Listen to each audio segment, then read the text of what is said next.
വാക്യത്തിലേക്ക് ഞാൻ ക്ഷണിക്കുന്നു. പുറപ്പാട് പുസ്തകം 2-ാം അധ്യായം 21-ാമത്തെ വാക്യത്തിലേക്ക് കടന്നു വരാം. പുറപ്പാട് പുസ്തകം 2-ാം അധ്യായം 21-ാമത്തെ വാക്യം. മോശയ്ക്ക് അവനോടുകൂടെ പാർപ്പാൻ സമ്മതമായി. അവൻ മോശയ്ക്ക് തന്റെ മകൾ സിപ്പോറയെ കൊടുത്തു. അവൾ ഒരു മകനെ പ്രസവിച്ചു. ഞാൻ അന്യദേശത്ത് പരദേശിയായിരിക്കുന്നു എന്ന് അവൻ പറഞ്ഞ് അവന് ഗർശോം എന്ന് പേരിട്ടു. നമ്മുടെ ഈ വേദഭാഗത്തിൽ നിന്ന് ഒരു ചില യാഥാർത്ഥ്യങ്ങൾ ഞാൻ ഓർപ്പിച്ച ആ സഹോദരിയെ കുറിച്ച് നമുക്ക് ധ്യാന വിധേയമാക്കുവാൻ കഴിയട്ടെ. ഞാൻ മുഖവുരയായി കുറച്ച് കാര്യങ്ങൾ അതിൻ്റെ ഇൻട്രോഡക്ടറി പാർട്ടായി ഓർപ്പിച്ച് നമുക്ക് ആ വിഷയത്തിലേക്ക് പ്രവേശിക്കാം. നമുക്കറിയാം, മോശയുടെ സഹധർമ്മിണിയായി ദൈവത്താൽ ഒരുക്കപ്പെട്ട ഒരു വ്യക്തിയാണ് സിപ്പോറ എന്ന് പറയുന്നത്. നമുക്കറിയാം, ദൈവമനുഷ്യനായ മോശ ദൈവം തൻ്റെ കരത്തിൽ എടുത്ത അനുഗ്രഹിക്കപ്പെട്ട ഒരു കുടുംബസ്ഥനാണ്. അദ്ദേഹത്തെ ദൈവം വളരെയധികമായിട്ട് സ്നേഹിച്ചു.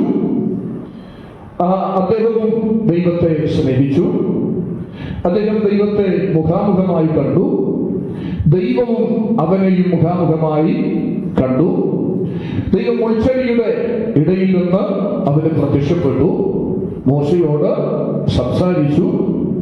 തന്നിലൂടെ മഹത്തായ ഒരു സേവനം, ഒരു ശുശ്രൂഷ ദൈവം തമ്പുരാൻ ചെയ്തെടുത്തതായി ഒക്കെ നമ്മൾ പഠിക്കുന്നു. കൂടാതെ ഈ മോശ നിമിത്തം ഫറവോനെയും ഈജിപ്തിനെയും ദൈവം ദണ്ഡിപ്പിച്ചു. മാത്രമല്ല, തന്റെ തിരുവിരലുകൾ കൊണ്ട് എഴുതിയ തിരുവെഴുത്തുകൾ മോശ എന്ന ദൈവഭക്തന്റെ കരത്തിലേൽപ്പിച്ച് ലോകരാഷ്ട്രങ്ങളുടെ നടുവിൽ നിന്നും അതിശ്രേഷ്ഠ ജാതിയായ ഇസ്രായേൽ ജാതിയെ തിരഞ്ഞെടുത്ത് അവരുടെ കരങ്ങളിൽ ഏൽപ്പിച്ചു. അങ്ങനെ മോശയിലൂടെ ഇസ്രായേലിനും ലോകരാഷ്ട്രങ്ങൾക്കുമായി ആ തിരുവെഴുത്ത് നൽകപ്പെട്ടതായി നമ്മൾ പഠിക്കുന്നു. അങ്ങനെ ചരിത്രത്തിൽ വളരെയധികം സ്ഥാനം അർഹിക്കുന്ന അനുഗ്രഹീതനായ ഒരു വ്യക്തിത്വമാണ് മോശ എന്ന് പറയുന്നത്. അദ്ദേഹത്തിന്റെ ജനനം, വളർച്ച, കടന്നുവന്ന പാതകൾ, നേരിട്ട പ്രതിസന്ധികൾ, വെല്ലുവിളികൾ, ഇതിനേറെ പറയുന്നു അദ്ദേഹത്തിന്റെ മരണം വരെ വളരെയധികം വിശിഷ്ടത പുലർത്തുന്നു എന്ന് നാം തിരുവെഴുത്തിലൂടെ മനസ്സിലാക്കുന്നു. ദൈവം തമ്പുരാൻ ലോകചരിത്രത്തിൽ നേരിട്ട് ഇറങ്ങി വന്ന് ഒരടക്ക ശുശ്രൂഷ നടത്തിയിട്ടുണ്ടെങ്കിൽ അത് മോശയുടേത് മാത്രമാണ്. അത്രയ്ക്ക് ശ്രേഷ്ഠതയുള്ള അനുഗ്രഹീതനായ ഒരു കഥാപാത്രമാണ് മോശ. ഈ മോശയുടെ സ്തോത്രം ചെയ്യുന്ന ഭാര്യയാണ് സിപ്പോറ എന്ന് പറയുന്നത്.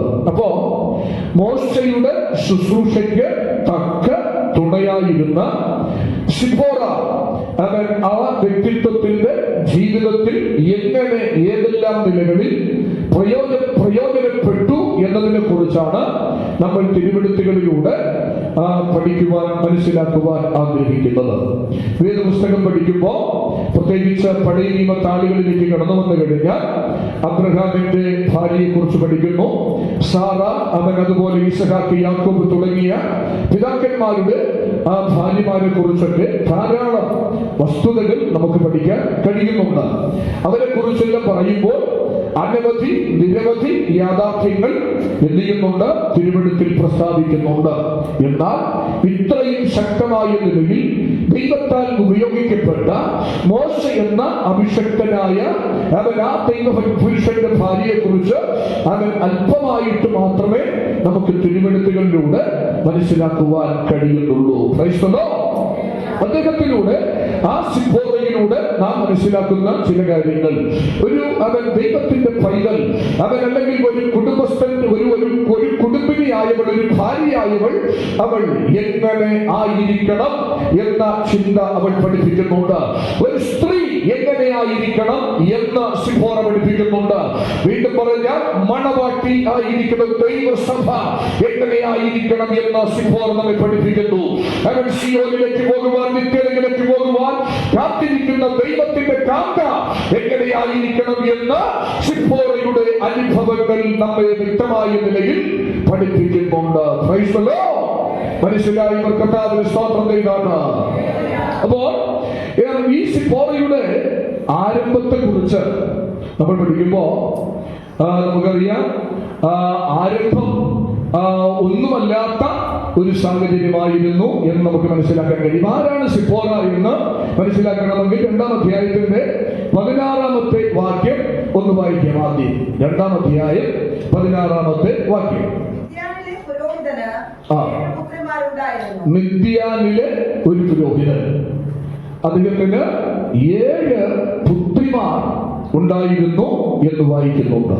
അപ്പോ മിദ്യാൻ ദേശത്തിലെ പുരോഹിതന്റെ മകളാണ് സിപ്പോറ എന്ന് പറയുന്നത്.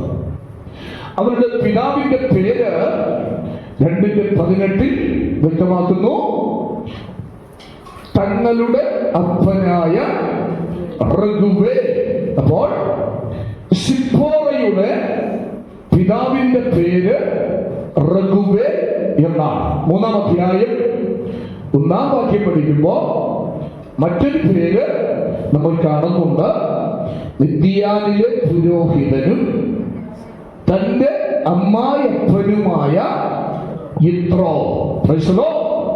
അപ്പോ സിപ്പോറയുടെ പിതാവിന്റെ പേര് റഗുവേൽ എന്നും യിത്രോ എന്നും ബൈബിളിൽ എന്ത് ചെയ്യുന്നുണ്ട്?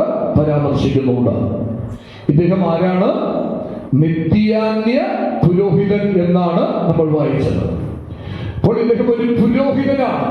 പുരോഹിതൻ എന്ന് പറയുമ്പോൾ റിച്വൽസിന്, സമ്പ്രദായങ്ങൾക്ക് ഒക്കെ വളരെ പ്രാധാന്യം കൊടുക്കുന്ന, അതിനെ പ്രതിനിധീകരിക്കുന്ന ഒരു മനുഷ്യനാണ് പുരോഹിതൻ എന്ന് പറയുന്നത്. അപ്പോൾ മിദ്യാനിലെ പുരോഹിതനായ റഗുവേലിന്റെ പുത്രിയാണ് സിപ്പോറ. ഈ റഗുവേലിന് 7 മക്കൾ ഉണ്ടായിരുന്നു. 7 മക്കളിൽ ഒരുത്തിയാണ് സിപ്പോറ. ഈ ഞാൻ ഓർപ്പിച്ചല്ലോ, മിദ്യാൻ ദേശക്കാരനാണ് ഈ പറയപ്പെട്ട സ്തോത്രം ഈ മനുഷ്യൻ, ഈ റഗുവേൽ എന്ന് പറയുന്നത്. അപ്പോൾ മിദ്യാന്റെ ഉത്ഭവം നമ്മൾ പഠിക്കണമെങ്കിൽ നമ്മൾ അല്പം പുറകിലോട്ട് ഉൽപ്പത്തി പുസ്തകം 25-ാം അധ്യായത്തിലേക്ക് നമ്മൾ പോകുമ്പോൾ മിദ്യാന്റെ ഉത്ഭവം നമ്മൾ വായിക്കുന്നുണ്ട്. വായിച്ച് 25-ാം അധ്യായം അതിന്റെ 2-ാമത്തെ വാക്യം. അവൾ സിമ്രാൻ, യോക്ലാൻ, എദാൻ, മിദ്യാൻ, ഇശ്ബാക്, ശൂവക് എന്നിവരെ പ്രസവിച്ചു. നോക്കുക, അവൾ ഒത്തിരി പേരെ പ്രസവിച്ചു. അതിൽ ഒരുവന്റെ പേരാണ് മിദ്യാൻ. അവൾ എന്ന് പറയുന്നത് ആരാണ്? ഇവിടെ നമുക്ക് മനസ്സിലാക്കാൻ കഴിയുന്നു, അബ്രഹാമിന്റെ ഭാര്യയായ സാറ. അവൾ എന്ത് ചെയ്യുന്നു? മരണപ്പെടുന്നു. 23-ാം അധ്യായം സാറയുടെ മരണത്തെക്കുറിച്ച് നമ്മൾ പഠിക്കുന്നു. 24-ാം അധ്യായത്തിൽ വരുമ്പോ ഇസഹാക്കിന് ഒരു വിവാഹം നടക്കുന്ന ഒരു സ്ഥലമാണ് നമ്മൾ അവിടെ കാണുന്നത്. 25-ാം അധ്യായത്തിൽ വരുമ്പോ സാറയുടെ മരണശേഷം അബ്രഹാം മറ്റൊരു ഭാര്യയെ എന്ത് ചെയ്യുന്നു? വിവാഹം കഴിക്കുന്നു. ആ ഭാര്യയുടെ പേരാണ് കെതൂറ എന്ന് പറയുന്നത്. അപ്പോ ഈ കെതൂറയിൽ അബ്രഹാമിന് ജനിച്ച മകന്റെ പേരാണ് ആര്? മിദ്യാൻ എന്ന് പറയുന്നത്. അപ്പോൾ നമുക്ക് ഒരു കാര്യം വ്യക്തമാണ്. ഇപ്പോൾ മിദ്യാന്റെ ആരംഭത്തെ കുറിച്ച് പഠിക്കുമ്പോൾ അവിടെ ആരെ കാണാൻ കഴിയും? അബ്രഹാമിനെ നമുക്ക് കാണാൻ കഴിയും. അവൻ അബ്രഹാമിലാണ് ഈ മിദ്യാൻ എന്ന് പറയുന്ന ആ വ്യക്തി ജനിക്കുന്നത് എന്നുള്ളതാണ്. അപ്പോൾ മിദ്യാന്റെ പിതാവ് അബ്രഹാമാണ്. മിദ്യാന്റെ അമ്മ കെതൂറയാണ് എന്നുള്ളതാണ് നാം ഇതിലൂടെ മനസ്സിലാക്കുന്നത്. ശ്രദ്ധിക്കണം. അപ്പോൾ ഇതിൽ നിന്ന് നാം എന്താണ് മനസ്സിലാക്കുന്നത്? ഈ മിദ്യാൻ എന്ന് പറയുന്ന ഇവർ ആരംഭത്തിൽ ദൈവവുമായി ഒരു ബന്ധം പുലർത്തിയ ഒരു നിലയായിരുന്നു. പക്ഷെ ഇവിടെ റഘുവേലിനെ കുറിച്ച് വായിച്ചത്, റഘുവേൽ ആരാണ്? മിദ്യാനിലെ പുരോഹിതൻ. എന്തോന്ന് പുരോഹിതനാണ്? ബലിയർപ്പണം ചെയ്യുന്ന, വിഗ്രഹങ്ങളെ സേവിക്കുന്ന, അന്യാരാധനകളെ പ്രതിനിധീകരിക്കുന്ന ഒരു പുരോഹിതനായിട്ടാണ് നമ്മൾ റഘുവേലിനെ കാണുന്നത്.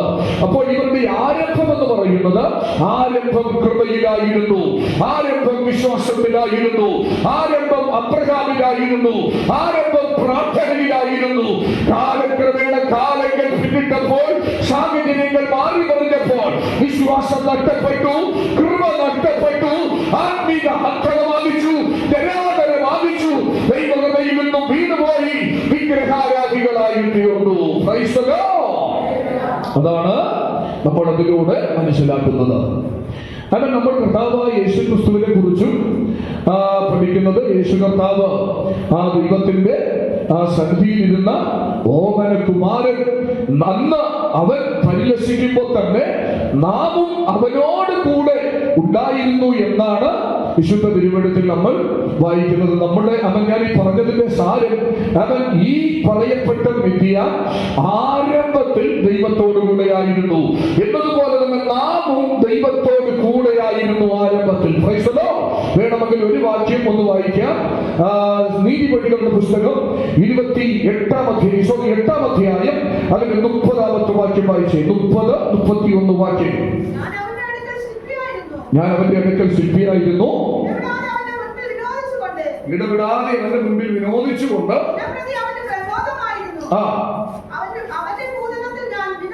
അവന്റെ ഭൂതലത്തിൽ ഞാൻ വിനോദിച്ചുകൊണ്ടിരുന്നു. എന്റെ പ്രമോദം മനുഷ്യപുത്രന്മാരോടുകൂടി. എന്ന വാക്യം തമിഴിൽ പഠിച്ച്. നീതിമൊഴികൾ 8-ാം അധ്യായം 30-31 വാക്യങ്ങൾ.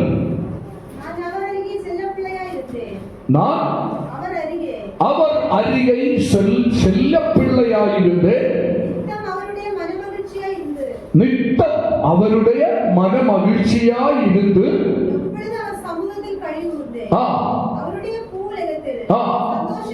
സന്തോഷപ്പെട്ട് മകിഴ്ന്നുകൊണ്ടിരുന്നേ. മനുഷ്യപുത്രന്മാരോടുകൂടെ മകിഴ്ന്നുകൊണ്ടിരുന്നു. ആര്? യേശു ക്രിസ്തുവിനെ കുറിച്ചാണ് ഇവിടെ മലയാളം ബൈബിളിൽ പറഞ്ഞിരിക്കുന്ന പദം. ഞാൻ അവനോടുകൂടെ എങ്ങനെയായിരുന്നു? അവന്റെ അടുക്കൽ ഒരു ശില്പിയായിരുന്നു എന്ന് മലയാളം ബൈബിളിൽ പറഞ്ഞിരിക്കുമ്പോ തമിഴ് ബൈബിളിൽ പറഞ്ഞിരിക്കുന്നത്, അവൻ സ്തോത്രം ചെയ്യുന്നു, ഓമനകുമാരനായിരുന്നു. ആരെ കുറിച്ച്? യേശു ക്രിസ്തുവിനെ കുറിച്ച് പറയുന്നു. അവൻ ഓമനകുമാരനായിരുന്നു, പ്രിയപുത്രൻ ആയിരുന്നു എന്ന് മനസ്സിലാക്കാം. ആ പ്രിയപുത്രനായ, ആ ഓമനകുമാരനായ യേശുവിനോടുകൂടെ ആരുണ്ടായിരുന്നു? മനുഷ്യപുത്രന്മാരുണ്ടായിരുന്നു. ഇത് യേശു ജനിക്കുന്നതിന് മുന്നമേ, അവൻ സ്വന്തം ജഡാവതാരം എടുക്കുന്നതിന് മുന്നമേ, 1000 ആണ്ടുകൾക്ക് മുന്നമേ എഴുതി വെച്ച ഒരു സംഗതിയാണ്. ഇന്ന് പകൽക്കാലം ഓർക്കുക, നാം ഓരോരുത്തരും അവൻ സ്തോത്രം ചെയ്യുന്നു ദൈവത്തോട് കൂടെ ആയിരുന്നവരാണ്. പക്ഷേ ഏതോ സാഹചര്യങ്ങളാൽ നമ്മൾ അവിടം വിട്ട് അവൻ മാറേണ്ടതായി വന്നു, വിഗ്രഹാരാധികളായി മാറി എന്നുള്ളതാണ് അതിന്റെ യാഥാർത്ഥ്യം. അപ്പോ നമ്മളിവിടെ മനസ്സിലാക്കുന്നത്, ഈ മിദ്യാൻ അബ്രഹാമിന്റെ മകനാണ്, കെതൂറയുടെ മകനാണ്. അപ്പോൾ അബ്രഹാം എന്ന് പറഞ്ഞാൽ വിശ്വാസത്തിന്റെ പിതാവെന്നാണ്. കെതൂറ എന്ന് പറഞ്ഞാൽ ആ പദത്തിന്റെ അർത്ഥം ധൂപം എന്നാണ്. ആ പദത്തിന്റെ അർത്ഥം. അപ്പോ ആരംഭത്തിൽ മിദ്യാന് എന്തുണ്ടായിരുന്നു? വിശ്വാസമുണ്ടായിരുന്നു. ധൂപം എന്തിനെ കാണിക്കുന്നു? പ്രാർത്ഥനയെ കാണിക്കുകയാണ്. അപ്പോൾ ആരംഭത്തിൽ വിശ്വാസമുണ്ട്, ആരംഭത്തിൽ പ്രാർത്ഥനയുണ്ട്, ആത്മീക അനുഭവങ്ങളുണ്ട്. പക്ഷേ കാലത്തിന്റെ കുത്തൊഴുക്കിൽ ഇവർ വിഗ്രഹാരാധികളായി മാറി. അവർ ദൈവിക വിശ്വാസത്തെ ഉപേക്ഷിച്ചു.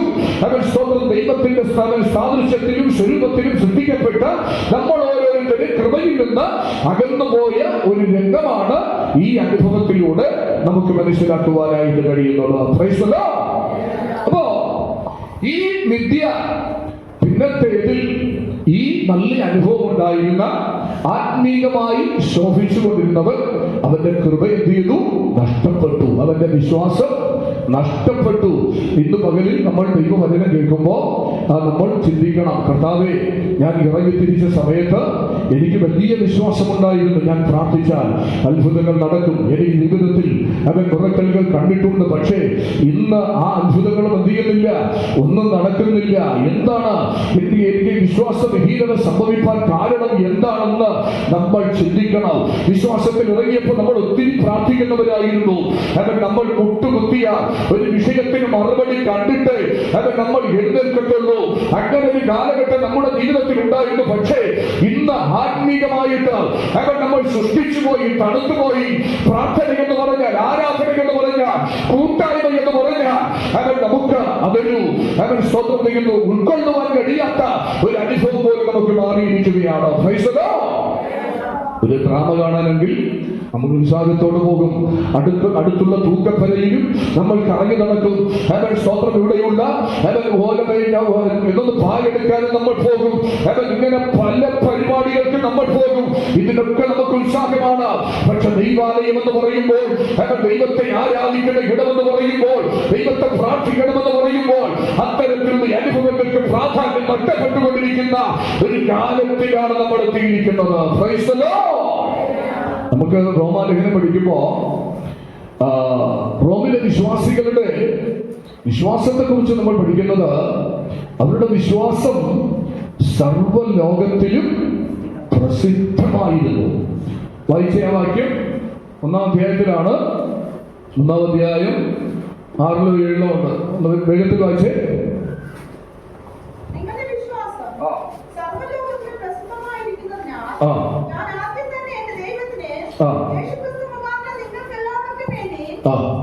സ്തോത്രം ചെയ്യുന്നു. നിങ്ങളുടെ വിശ്വാസം സർവ്വലോകത്തിലും പ്രസിദ്ധമായിരിക്കുന്നതിനാൽ.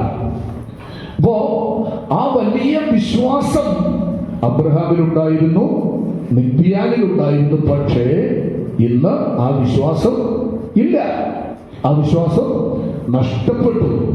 നമ്മൾ തെസ്സലോനിക്ക ലേഖനത്തിലോട്ട് വരുമ്പോ അവിടെ പറയുന്നത് വിശ്വാസത്തിന്റെ വേല എന്ന് 1 തെസ്സലോനി 1:3 ആണെന്ന് തോന്നുന്നു. 3-4 വാക്യം ഒന്ന് വായിച്ചേ.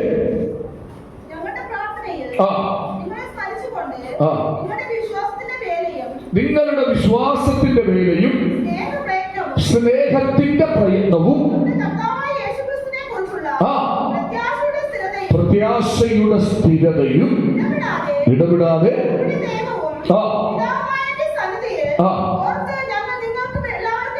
അപ്പോ ഒന്നാം ലേഖനം നമ്മൾ പഠിക്കുമ്പോൾ വിശ്വാസത്തിന്റെ വേലയിൽ അവരെന്ത് ചെയ്യുന്നു?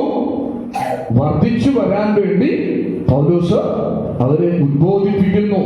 നിങ്ങൾ സ്നേഹത്തിലും പ്രത്യാശയിലും ഒക്കെ സ്ഥിരതയുള്ളവരാകണം എന്നുള്ള ഒരു ഉപദേശം പറയുമ്പോൾ തന്നെ വിശ്വാസത്തിൽ നിങ്ങൾ എന്ത് ചെയ്യണം? അതിൽ വർദ്ധിക്കണം എന്ന് അദ്ദേഹം ആവശ്യപ്പെടുകയാണ്. 2-ാം ലേഖനത്തിൽ വരുമ്പോ അദ്ദേഹം പറയുന്നു, അധർമ്മത്തിന്റെ വർമ്മം വ്യാപരിക്കുന്നുണ്ട്, അതുകൊണ്ട് നാശയോഗ്യനായവൻ അവൻ വെളിപ്പെടും. അതുകൊണ്ട് എന്താണ് സംഭവിക്കുന്നത്? വിശ്വാസത്യാഗം സംഭവിക്കും എന്ന മുന്നറിയിപ്പ് ആ സഭയ്ക്ക് തന്നെ കൊടുക്കുന്നു. അവർ കർത്താവിന്റെ വരവിന് വേണ്ടി അവൻ മണവാട്ടി സഭ എന്ന നിലയിൽ അവൻ അപ്പോസ്തലന്മാരുടെ കാൽക്കൽ സകലതും വിറ്റ് അവൻ വന്നിരുന്നു പ്രാർത്ഥിച്ചുകൊണ്ടിരുന്നവരാണ്. കർത്താവിന്റെ വരവിനെ നോക്കി പാർത്തിരുന്നവരാണ്.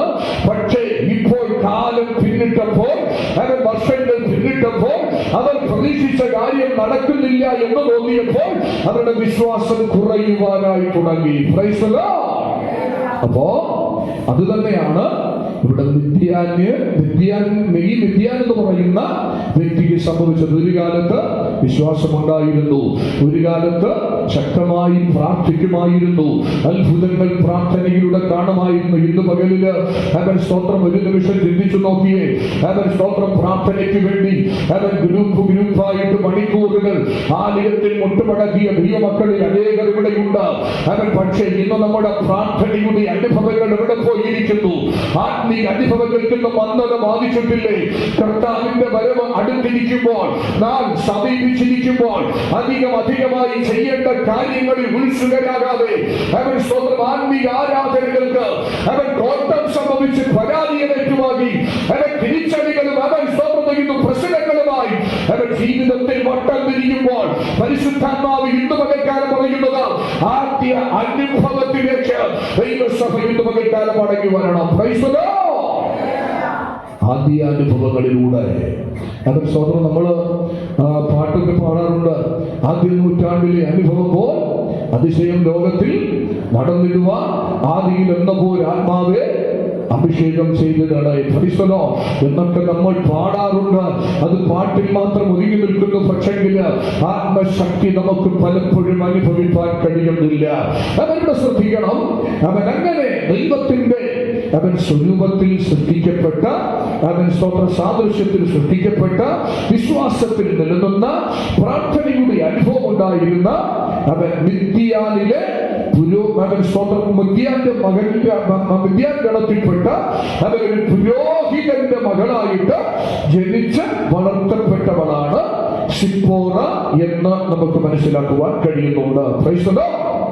ഈ മിദ്യാൻ നമ്മള് 37-ാം അധ്യായം പഠിക്കുമ്പോ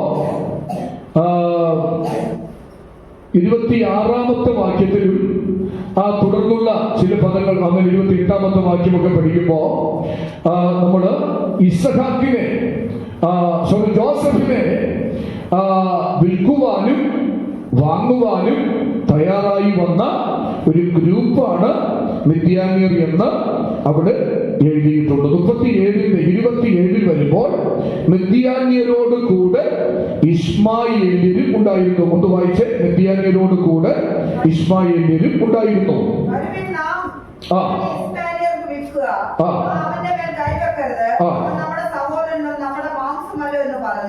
അവന്റെ സഹോദരന്മാർ അതിന് സമ്മതിച്ചു. മിദ്യാന്യ കച്ചവടക്കാർ കടന്നു പോകുമ്പോൾ അവർ യോസേഫിനെ കുഴിയിൽ നിന്ന് വലിച്ചു കയറ്റി ഇസ്മായേല്യർക്ക് 20 വെള്ളിക്കാശിന് വിറ്റു. അപ്പോൾ ഈ മിദ്യാന്യരും ഇസ്മായേല്യരും തമ്മിൽ ഒരു അഭേദ്യമായ ബന്ധമുണ്ടായിരുന്നു. ഇസഹാക്കിനെ അവർ എന്ത് ചെയ്തു? ഒറ്റപ്പെടുത്തി. ഇസഹാക്ക് അവരിൽ നിന്ന് വേർപെട്ടു, ഒരു സെപ്പറേഷൻ പാലിച്ചു. പക്ഷെ ഇവർ രണ്ടുപേരും ഒന്നിച്ചു ചേർന്നു. ആരൊക്കെ? കെതൂറയുടെ മകനായ മിദ്യാനും ഹാഗറിന്റെ മകനായ ഇസ്മായേലും അവര് ഒന്നിച്ചു. എന്ന് പറയുന്നത് നമ്മൾ സാധാരണ പറയാറുള്ളൊരു കാര്യമുണ്ട്, ഇനം ഇനത്തോടുകൂടെ ചേരത്തുള്ളൂ എന്ന് പറയുന്നത് പോലെ ഇപ്പൊ ഇവര് രണ്ടുപേരും എന്ത് ചെയ്തു? യോജിച്ച് പ്രവർത്തിച്ചു. യോസഫ് ആരാണ്? ജോസഫ് വിശുദ്ധിയെ കാണിക്കുകയാണ്, ദൈവകൃപയെ കാണിക്കുകയാണ്. ആ ജോസഫിനെ കുഴിയിൽ നിന്ന് വലിച്ചെടുത്ത് അവൻ വിറ്റതും വാങ്ങിയതെല്ലാം ആരൊക്കെയാണ്? ഈ മിദ്യാന്യരും ഈ ഇസ്മായേല്യരും ചേർന്നാണ്. എന്ന് പറഞ്ഞാൽ അവൻ ദൈവകൃപയിൽ ആയിരുന്നവനെ, ദൈവകൃപയിൽ നിൽക്കുന്നവനെ വാങ്ങാനും വിൽക്കാനും കഴിയുന്ന ഒരു ശക്തിയായി മിദ്യാൻ പിൽക്കാലങ്ങളിൽ മാറ്റപ്പെട്ടു. Praise the Lord. അതുകൊണ്ട് മിദ്യാനെ തകർത്ത് കളയണം എന്ന് കർത്താവ് മോശയ്ക്ക് ആജ്ഞ നൽകുവാനായിട്ടിടയായി. പ്രിയമുള്ളവരെ, ഇന്ന് പകൽക്കാലം നമ്മൾ മനസ്സിലാക്കണം, അവൻ സ്തോത്രം ചെയ്യുന്നു. അവൻ ഈ മിദ്യാന്യ ശക്തികളാണ് പലപ്പോഴും നമ്മുടെ ആത്മീക ബന്ധങ്ങളെ, ആത്മീക അനുഗ്രഹങ്ങളെ, ആത്മീകമായിരിക്കുന്ന ഉയർച്ചകളെ അവൻ പ്രതിരോധിച്ചു നിൽക്കുന്ന ശക്തികൾ. ഈ ശക്തിയെ ഇന്ന് പകൽക്കാലം ജയിക്കാനായിട്ട് നമുക്ക് കഴിയണം. Price the Lord. നമുക്ക് സത്യത്തെ വാങ്ങാം, ഒരിക്കലും സത്യത്തെ എന്ത് ചെയ്യരുത്? വിൽക്കരുത്. വിശുദ്ധിയെ വാങ്ങാം, വിശുദ്ധിയെ വിൽക്കരുത്. ചവിട്ടികളയരുത്, അടിമപ്പെടുത്തരുത്. കാരണം സ്വാതന്ത്ര്യത്തിനായിട്ടാണ് ക്രിസ്തു നമ്മെ എത്തിയത്, സ്വാതന്ത്ര്യം വരുത്തിയത്. അതുകൊണ്ട് ഈ സ്വാതന്ത്ര്യം ജഡത്തിന് അവസരമാക്കരുത്, അടിമനുഖത്തിൽ നമ്മൾ കുടുങ്ങിപ്പോകരുത്. അവൻ ഇവിടെ ഈ നിത്യാന്യ അവൻ വ്യക്തികൾ അവർ പിൽക്കാലങ്ങളിൽ നമ്മൾ വായിക്കുന്നു, അവൻ ഗ്രൂപ്പുകളായി അവൻ സ്തോത്രം ചെയ്യുന്നു. ഇവരുടെ സ്ത്രീകളാകട്ടെ ഇവരുടെ പുരുഷന്മാരാകട്ടെ ഇവർ ജഡമോഹികളായി മാറി. ഇവർ അന്യാരാധനയ്ക്ക് ഇവർക്ക് ചെയ്യപ്പെട്ടു. സംഖ്യാപുസ്തകം പഠിക്കുമ്പോൾ ആ വസ്തുത നമ്മൾ മനസ്സിലാക്കുന്നു. അങ്ങനെയെങ്കിൽ ഇന്ന് പകലില് നമ്മുടെ ആത്മീയ മണ്ഡലങ്ങളെ പരാജയപ്പെടുത്തുവാൻ രംഗത്ത് വരുന്ന ഈ നിത്യാന്യ പടക്കൂട്ടങ്ങളുടെ ശക്തിയെ തിരിച്ചറിഞ്ഞ് അവയെ ഇന്ന് പകൽക്കാല നിഷ്കാസനം ചെയ്യുവാൻ കഴിയുമെങ്കിൽ മാത്രമേ ആത്മീയ രണാങ്കണത്തിൽ ചടുലതയോടെ, ശക്തിയോടെ, കൃപയോടെ, കരുത്തോടെ അത് മുൻപോട്ട് പോകുവാനായി നമുക്ക് കഴിയുകയുള്ളൂ. Price the Lord. അതുകൊണ്ട് ഈ നിത്യാന്യം എന്ത് ചെയ്യണം? തകർക്കണം. ദൈവം തമ്പുരാൻ മോശയോട് പറഞ്ഞത് ഇതാണ്.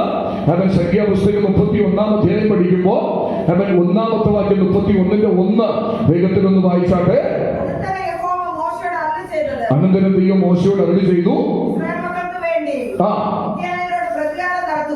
ഇസ്രായേൽ മക്കൾക്കു വേണ്ടി ആരോട് പ്രതികാരം നടത്തണം?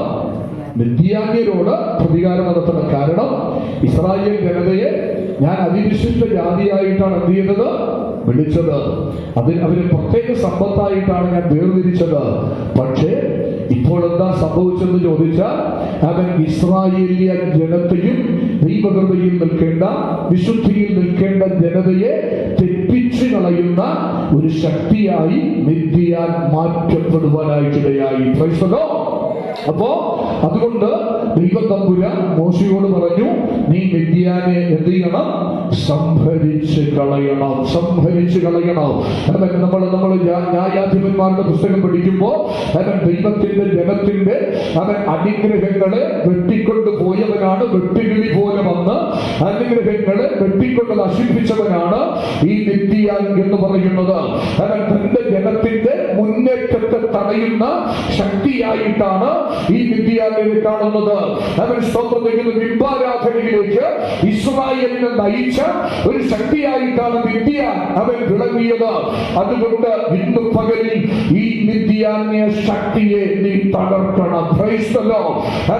അതുകൊണ്ട് മോശയോട് പറഞ്ഞു, ഇസ്രായേൽ ജനത്തെ ചതിച്ച, ഇസ്രായേൽ ജനതയെ വഞ്ചിച്ച, ഇസ്രായേൽ ജനതയെ കീഴ്പ്പെടുത്തിയ, ഇസ്രായേൽ ജനത്തിന്റെ ആത്മീയ ശോഷണത്തിന് സ്വന്തം മന്ദതയിലേക്ക് തള്ളിയിട്ട ഈ ശക്തിയെ മോശെ നീ തകർത്ത് കളയേണ്ടവനാണ്.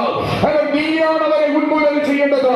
നീ തകർത്തില്ലെങ്കിൽ നിനക്ക് നിത്യതയിൽ പോകാനായി പറ്റത്തില്ല. Price the Lord. നിങ്ങൾ ശ്രദ്ധിക്കണം. അങ്ങനെ ഒരു ഈ മിദ്യാന്യരെ തകർക്കണമെന്ന് ദൈവം ആരോട് പറയുന്നു? മോശയോട് പറയുന്നു. ആ മോശയാണ് മിദ്യാന്യ സ്ത്രീയായ സിപ്പോറ എന്ത് ചെയ്യുന്നത്? വിവാഹം കഴിക്കുന്നത്. Price the Lord. അപ്പോ മിദ്യാന്യരുമായിട്ട് നീ കൂട്ടുകൂടരുത്, ഇണയില്ലാപ്പണ ഉണ്ടാകരുത്. അപ്പോൾ എന്ത് ചെയ്യുന്നു? ആദ്യം ആദ്യാന്യ ശക്തിയെ കീഴ്പ്പെടുത്തണം. ഇതിന്റെ അടുത്ത ഭാഗം നമ്മൾ അടുത്ത ദിവസത്തിൽ ചിന്തിക്കാം. എങ്ങനെ സിപ്പോറ സ്തോത്രം ചെയ്യുന്നു, ഇദ്ദേഹത്തിന്റെ മോശയുടെ ഭാര്യയായി മാറി എന്നുള്ളത് നമുക്ക് അടുത്ത ദിവസത്തിൽ ചിന്തിക്കാം. ഇന്നും പകലിൽ പരിശുദ്ധാത്മാവ് നമുക്ക് തരുന്ന ആലോചന ഇതാണ്. ഈ മിദ്യാന്യ സ്പിരിറ്റിനെ നമ്മൾ തകർക്കുവാനിടയാകണം. നമ്മുടെ ആത്മീക അനുഭവങ്ങളെ തടയുന്ന ഈ ശക്തിയെ ജയിച്ചില്ലെങ്കിൽ അക്കരെ നാട്ടിലെത്തുവാനായി കഴിയത്തില്ല. Price the Lord. ആ വാക്യം ഒന്നുകൂടെ വായിച്ചു സിസ്റ്റർ. 31-ന്റെ 1. സംഖ്യ പോയി. അനന്തരം യഹോവ മോശയോട് അരുളി ചെയ്തത്, ഇസ്രായേൽ മക്കൾക്കു വേണ്ടി മിദ്യാന്യരോട് പ്രതികാരം നടത്തുക. അതിനുശേഷം നീ നിന്റെ ജനത്തോട് ചെയ്യും. മിദ്യാനെ ജയിച്ചാൽ മാത്രമേ നിനക്ക് നിന്റെ ജനത്തോട്, നിന്റെ പിതാക്കന്മാരോട് എന്ത് ചെയ്യാൻ പറ്റത്തുള്ളൂ? ചേരാൻ പറ്റത്തുള്ളൂ. വാഗ്ദത്ത നാട് അവകാശമാക്കാൻ കഴിയത്തുള്ളൂ. അതുവരെയും അത് നിനക്ക് അവകാശമാക്കാൻ പറ്റത്തില്ല. അതുകൊണ്ട് ഇന്ന് പകലിൽ യോഹന്നാന്റെ ലേഖനത്തിൽ വായിക്കുന്നു, ജഡമോഹം, കൺമോഹം, ജീവനത്തിന്റെ പ്രതാപം, ഇവ ദൈവജനത്തിന്റെ ശത്രുക്കളായി ആത്മീക മുന്നേറ്റത്തിന് തടസ്സമായി നിൽക്കുന്ന ശക്തികളായി നിൽക്കുമ്പോൾ അവയെ ജയിച്ചിട്ടല്ലാതെ നമുക്ക് മുൻപോട്ട് പോകുവാനായി കഴിയത്തില്ല. ഇന്ന് പകൽക്കാലം നമ്മൾ ആദ്യമായിരുന്നത് വിശ്വാസത്തിലാണ്, പ്രാർത്ഥനയിലാണ്, ആത്മീക അനുഭവത്തിലാണ്. അവിടെ നിന്ന് നമ്മൾ താഴോട്ട് പോയി. നമ്മൾ ഉയർച്ച പ്രാപിക്കേണ്ടവരായിരുന്നു, പക്ഷെ നമ്മൾ വീണുപോയി. എന്നാൽ പിന്നെയും അവൻ സ്തോത്രം, ഈ മിദ്യാന്യരെ അവൻ മണവാട്ടിയാക്കുവാൻ ദൈവത്തിന് പദ്ധതിയുണ്ട്. അവൻ നമ്മെ ദൈവത്തോട് ചേർക്കുവാൻ ദൈവത്തിന് പദ്ധതിയുണ്ട്. ആദ്യം ജഡത്തെ തകർക്കണം, ആദ്യം മിദ്യാന്യ സ്പിരിറ്റിനെ തകർക്കണം, ആ ആവിയെ നമ്മൾ നശിപ്പിക്കണം, അവൻ അതിനെ ജയിക്കണം. അവൻ എന്നിട്ട് അവൻ തമ്പുരാൻ അടുത്ത തലത്തിലേക്ക് നിന്നെ കൊണ്ടുപോകൂ. അപ്പോൾ നിനക്ക് നമ്മുടെ ജനത്തോട് ചേരുവാനായി കഴിയൂ. ഇന്ന് പകൽക്കാലം ഞാൻ എന്റെ വാക്ക് അവരിവിടെ നിർത്തുവാൻ ആഗ്രഹിക്കുകയാണ്. അല്പസമയമാണ് നമ്മൾ തീരുമാനിച്ചു കേട്ടത്. ഇതിനകത്ത് നിന്ന് അവൻ സ്വന്തം നമ്മൾ മനസ്സിലാക്കിയ യാഥാർത്ഥ്യം, അവൻ നമുക്കെതിരെ വാദിക്കുന്ന ആത്മീയ ഡോളത്തിൽ മുന്നേറുവാൻ കഴിയാതെ, സുവിശേഷ ഇടാകടത്തിൽ പോരാടുവാൻ കഴിയാതെ അവൻ തടയിട്ട് നിൽക്കുന്ന ഈ ശക്തിയെ ദൈവങ്ങളുടെ കൃപ എനിക്ക് തരണമേ എന്ന ഇന്ന് പകൽക്കാലം